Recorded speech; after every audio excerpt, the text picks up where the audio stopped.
Welcome back, fellow milk drinkers, to yet another Monday milk review. My name is Jacob, and today we're going to be looking at Nippy's oat milk golden turmeric. Now, obviously, you might be as dumbfounded as I was, because I'm not even sure what turmeric tastes like. I thought that was one of the spices that you put in for color, so I'm really not sure what to expect. I know it does have some vanilla flavoring in there, so beats me as to what this is going to taste like. This is one of Nippy's new oat milk range, so I do believe they have just your plain oat milk, but they've also got a Colombian coffee and a Dutch chocolate to complete this set. I was very kindly sent these by the Nippy's company. I had planned to have a few friends on to do some reviews who actually are primarily drinkers of oat milk, but the drinks that I gave away, I never got videos back, so this is going to be the review of someone who has never had oat milk before. If you're interested in oat milk, I'll put up the nutritional information right now for you. I believe this is a 1 serving bottle, which I think is 370 milliliters. 375, isn't that an interesting sort of volume? That means this is the exact same volume as your usual soda can. Maybe I just find that interesting, who knows? Let's give it a shake.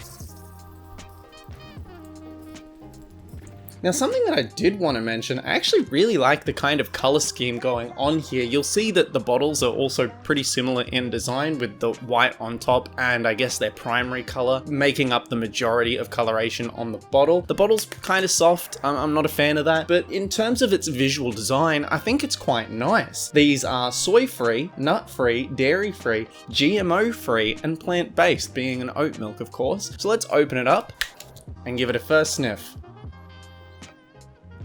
Whoa, that's an interesting smell. It smells really earthy, like kind of like a cinnamon flavor, but there's also like a hint of vanilla in there that I smell as well. It's quite a nice smell. It's certainly not one that I'm familiar with though. Wait till you see this color though, because it's not like banana yellow, but it is yellow. It's honestly, ooh, it's actually kind of mustard in color. I'm afraid that might not show up too well on your end, but that's what I'd call mustard. Now, of course, let's go for a sniff in the glass to see if anything's changed from its aroma. Damn, it's such a strange smell. There's certainly some vanilla in there. I feel like I'm smelling maybe something similar to cinnamon. It's quite earthy in terms of its aroma. I'm not sure if that's perhaps a byproduct of being an oat milk. I've literally never had oat milk before. So let's get into this taste test.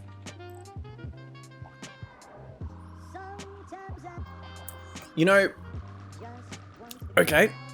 Let's first talk about that texture. It isn't very thick. It's quite watery, but that is absolutely to be expected of oat milk. Let's not beat around the bush. That's what you expect. But the texture itself is very chalky. I felt like there was powder going around in my mouth. Not what I'd call pleasant, really. I guess it's not a terrible experience. It doesn't feel like you're choking, but it's certainly something that I'm not used to from my usual flavored milks. The flavor itself is something that I would not at all expect from a flavored milk. I've got to hand it to them. It's a creative drink. Tumeric milk?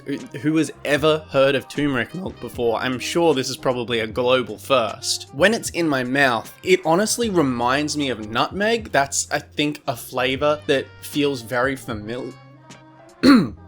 Excuse me, that powdery, chalky feeling in your mouth is really something else. This is certainly not something that I'd recommend for people who can consume dairy. In terms of its sweetness, it's certainly not an overbearingly sweet flavor. There is a certain subtle sweetness to it. It's a shame, really, because I honestly was quite interested in this drink, but it's certainly not turned out at all like I expected. It honestly kind of smells a little like Play-Doh in a way, and I'm kind of going off memory from like 10 plus years ago of when I last smelt Play-Doh. I think now that I've made the connection though, I can't stop smelling it. In all honesty, as much as I really like Nippy's and their company, I can't recommend this drink. I honestly don't even think I'm going to finish it. This doesn't at all fit my standard requirements of a flavored milk. The texture's completely wrong. I don't enjoy this flavor, and I'm not sure who would. I guess you have to give them props, like you have to, because who else has ever done turmeric milk before? But you also have to be like, but why? Why? Why did you make turmeric milk? I don't understand. I think really that about does it for me. I don't think I'm gonna finish this glass, nor the bottle for that matter. I'm just not enjoying this drink at all. I think I can only really give it maybe a 4 out of 10. It's not disgusting. It's not revolting in a way that would rank it lower, but I don't think I can really give this one a pass. This one really has to sort out whatever that texture is going on, because like that powdery chalky feeling in my mouth is just not enjoyable at all. Nippy's is really hard to find. If you are looking to try this, you're probably going to have to go to an IGA or Drake's, some independent grocer. It's based in South Australia, so perhaps it's more common down there. If you can't find it and you're looking for the experience, just go get a chalk duster, bash it over a bucket, give it a stir, and have a good old sip. But that about wraps us up for this week's episode of the Monday Milk Review. Thank you very much for watching. Please, if you've enjoyed, remember to drop a like and maybe even consider subscribing. Thank you once again, and I'll see you next week in the Monday Milk Review. Bye bye now.